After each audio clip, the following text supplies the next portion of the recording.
Olá pessoal, uma boa noite a todos. Sejam bem-vindos ao canal Sistema de Ensino Monte Carlo.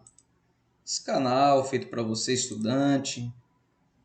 Vamos aí para mais um capítulo da análise do livro do professor Carlos Ginzburg, né? O Queijo e os Vermes. E já vamos aí para o capítulo 21, Pigmeus e Canibais.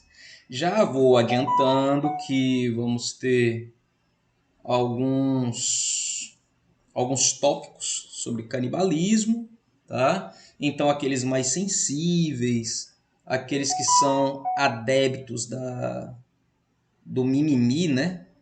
E as críticas, já que estamos vivendo no meio de uma sociedade que é cheia de teóricos sem diploma, então já vou antecipando que é um assunto polêmico, que se você não tem maturidade suficiente, eu recomendo que abandone o vídeo, que pule o vídeo, né?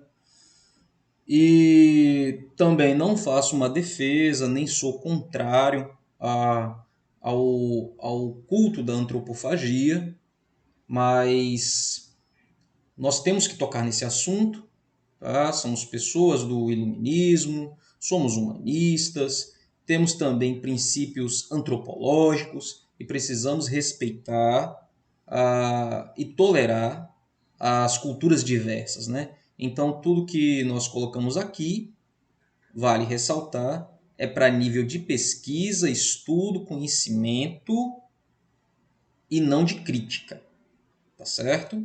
Então, vamos lá. Vamos continuar tendo como gancho o capítulo anterior, né, que é o capítulo 20. Se você de alguma forma caiu de paraquedas aqui, recomendo que dê uma passadinha na nossa playlist. Lá estão todas as 20 aulas anteriores a essa, para você se inteirar do assunto e entender do que estamos fazendo, para mim não ter que fazer toda uma reanálise e o livro e o vídeo ficar muito longo. Então, o povo dessa terra, palavras de Menóquio, tem diversas leis. Alguns adoram o sol, alguns as árvores, alguns as serpentes e outros a primeira coisa que encontram pela manhã, alguns simulacros, outros ídolos. Era o que afirmava Mandeville, quase no início da segunda parte de suas viagens, isso aí do livro, né? Falando da Chana, que é uma ilhota próxima da Índia. Aqui encontramos uma referência repetida a seguir muitas vezes, referência às diversas leis, à variedade de crenças e dos costumes religiosos que tanto confundiram Menóquio. Através dos contos de Mandeville, de suas descrições, na maior parte fantástica de terras longínquas, o universo mental de Menóquio se dilatava extraordinariamente. Não mais Monterreale, Pordenone e no máximo Veneza, já que eram os lugares de sua existência como moleiro, lugares de sua experiência. Mas a Índia, Catai, ilhas povoadas por canibais e pigmeus, homens com cabeça de cão, então toda a carga literária de Menóquio dava a ele um senso interpretativo e de imaginação muito amplo que rompia com os muros da aldeia onde ele morava. É justamente sobre os pigmeus que Mandeville escreve uma página que alcançaria grande sucesso. É um povo de pequena estatura, cerca de 3 palmos, homens e mulheres, belos e graciosos, por causa do tamanho. Casam-se com a idade de 6 meses e com 2 ou 3 anos já têm filhos. Em geral, não vivem mais do que 6 ou 7 anos, e os que chegam a 7 são considerados velhíssimos. Esses pigmeus são os mais habilidosos e os melhores mestres no trabalho, com a seda, o algodão e qualquer outra coisa que existe no mundo. Com frequência faziam guerras contra os pássaros e do lugar e muitas vezes são mortos e comidos por eles. Essa pequena gente não trabalha a terra pura para eles. Os pigmeus desprezavam-nos, assim como nós os desprezaríamos se vivêssemos juntos com eles. Então são palavras do livro e não uma descrição uma descrição, como é que eu posso dizer? Uma descrição, fugiu agora a palavra. Deixa aí nos comentários. No desprezo dos pigmeus pela gente grande como nós, encontra-se a estranha sensação provocada em Menóquio por esse livro. A diversidade das crenças e dos costumes registrados por Mandeville levou-o a se interrogar sobre o fundamento de sua própria crença. Tantas raças e tão diversas leis, muitas ilhas, cada uma vivendo à sua maneira, muitos e diversos tipos de nações, uns acreditando de um modo e outros de outro modo. Durante todo o processo, Menóquio insistiu nesse ponto, retornando sempre a ele. Na mesma época, um nobre de Périgord, Michael de Montagnier, sofria um choque relativamente análogo lendo os relatórios sobre os indígenas do Novo Mundo. Só que Menóquio não era Montagnier, era só um moleiro autodidata. Sua vida transcorrera quase exclusivamente entre os muros da aldeia de Monte Reale, não sabia grego nem latim, no máximo alguns fragmentos de orações, lera poucos livros, em geral por acaso, e desses poucos livros lidos por acaso, mastigara e triturara cada palavra.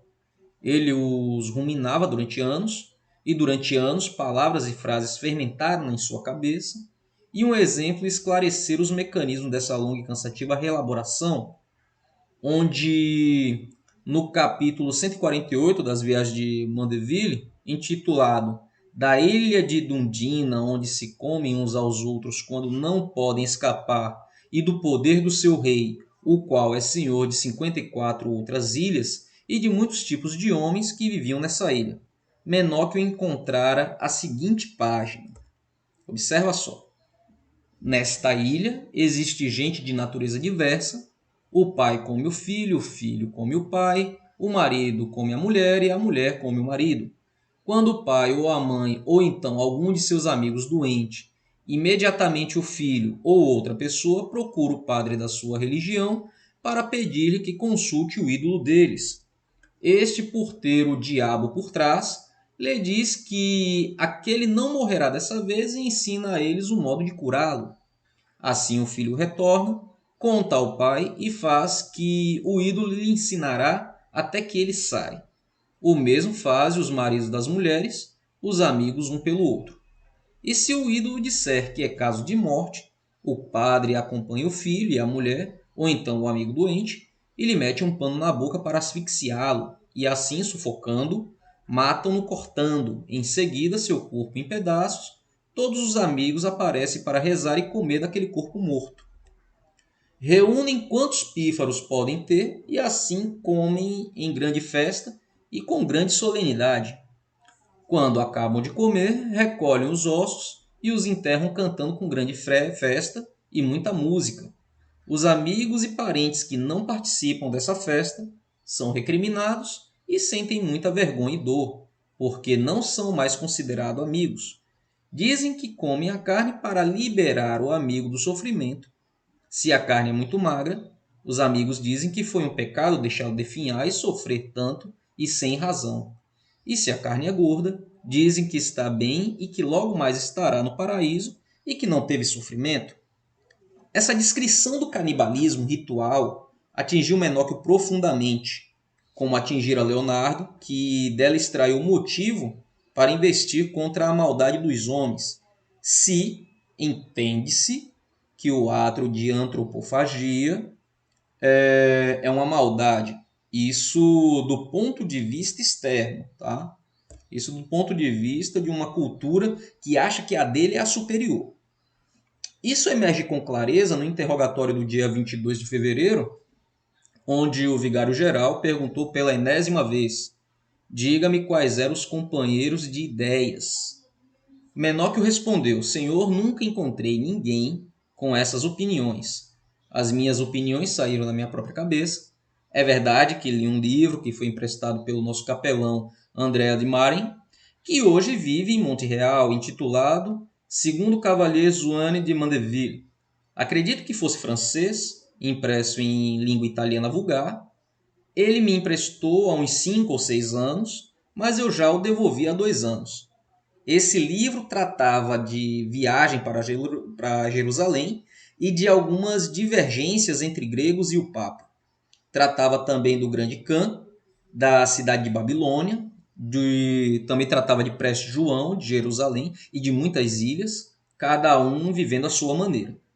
O cavaleiro esteve com o sultão, que o interrogou sobre os padres, cardeais, papas e clérigos, dizia que Jerusalém era dos cristãos e que, pelo mau governo desses e do papa, Deus a retirou deles. Falava de um lugar que, quando morria, nesse ponto o inquisidor interrompeu impacientemente Menóquio para perguntar-lhe se esse livro não falava do caos. E Menóquio respondeu: não, senhor, mas sobre isso eu li no Fioreto della Bíblia, mas as outras coisas que eu disse sobre o caos eu tirei da minha própria cabeça. Logo em seguida, retornou o discurso interrompido. Esse mesmo livro do Cavaleiro de Mandeville dizia também que, quando os homens estavam doentes, próximos da morte, procuravam o padre e o tal padre consultava um ídolo que dizia se o doente devia morrer ou não. Caso sim, o padre sufocava e, junto com os outros, o comia. Se o sabor era bom, não tinha pecados. Se o sabor era ruim, tinha muitos pecados e tinham feito muito mal em deixá-lo viver tanto. E dali tirei minha opinião de que, morto o corpo, a alma também morre, já que existem muitos e diversos tipos de nações, uns acreditando de um modo e outros acreditando de outro. Mais uma vez, a ardente memória de Menóquio ela fundira, transpusera, modelara palavras e frases, o morto de carne muito magra transformara-se sem mais em ruim de ser comido, o de carne gorda, bom de ser comido, a ambiguidade gastronômica moral desses termos, bom, ruim, atrair a referência aos pecados, colocando-a do matador para o morto.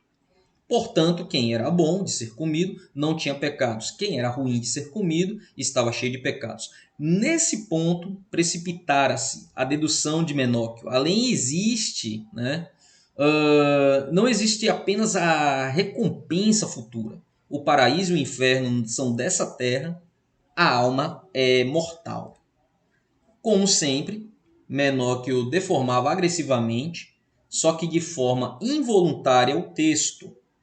A torrente de perguntas que Menóquio colocava aos livros ia muito além da página escrita, mas nesse caso a função do texto não era em absoluto secundária. Por quê? Porque é dali que ele tinha tirado todo o seu pensamento, todo o seu conceito interpretativo. Quando ele mesmo afirma, e dali, ou seja, dos livros, tirei minha opinião de que, morto o corpo, a alma também morre, já que existem muitos e diversos tipos de nações. Uns acreditam de um modo e outros acreditam de outro. Então, eu insisto no ponto em que Menóquio ele poderia ser considerado de muita coragem ao estar diante do tribunal da Santa Inquisição, dizendo que diante de tantas nações, diante de tantas culturas que já haviam sido contatadas e que estavam a se contatar no Novo Mundo, então por que acreditar numa instituição que ela era a monopolista do conhecimento e era ela quem ditava as regras de quem ia para o céu e quem ia para o inferno, tá? Já que outras culturas nem sabiam da existência dessa instituição, haja vista a Igreja Católica. Então, em súmula, ele poderia se antecipar em concluir, agora sim sendo anacrônico, de que as instituições religiosas elas só servem para controlar a sociedade e nesse caso, nesse período da Idade Média, ela serve unicamente para oprimir e manter sempre numa base em ponto de exploração para se manter as riquezas do sistema aqueles que são menos esclarecidos, tá? Então, turma, essa foi a nossa videoaula de hoje. Espero que tenha sido rica e instrutiva para todos vocês. Dúvidas, sugestões, deixe aí nos comentários. Se esse vídeo tem sido útil, se você tem se sentido esclarecido com essas aulas, considere-se também se tornar inscrito do canal. compartilhe os nossos conteúdos, deixe seu like, é dessa forma que você motiva o meu trabalho e mantém a existência do canal aqui na plataforma. Fiquem todos bem e até uma próxima.